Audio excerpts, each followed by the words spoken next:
நம்ம குறைக்கிறதுலாம் கொஞ்சம் காய்ச்சி வந்துட்டா இருக்குது, மற்ற எதுவுமே இல்லை. காற்று இருக்குது, சூத்து இருக்குதுன்னு, காய் இருக்குது, பூஜை இருக்குதுன்னு. நான் போயிட்டு வரேன்.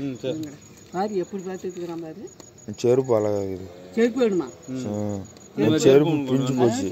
என் செருப்பு பிரிஞ்சு போச்சுடா. ஏன்டா செப்பல் போட்டு வந்த? ஷூ இல்லையாடா உன்கிட்ட? நல்லா இருக்கு. உன் செருப்பு கழட்டி கொடுத்துறியல்னா? இந்த செருப்பு என்னடா பண்றது? நாய் கூட எடுத்துட்டு போகாது செருப்பை. ஏன்டா பார்த்தேன் கல்யாணம் பண்ணுற ஆயா பண்ணி 2 பிள்ளைங்களாம் ஒருத்தர் இப்படி ஓட்டும் வண்டி, இப்படியே ஓடுறாடா குமிச்சுக்கிட்டு.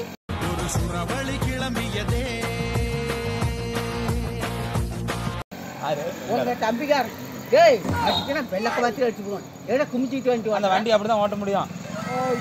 குமிச்சிக்கிட்டே போகுது அப்படி வேற போனாட்டம்.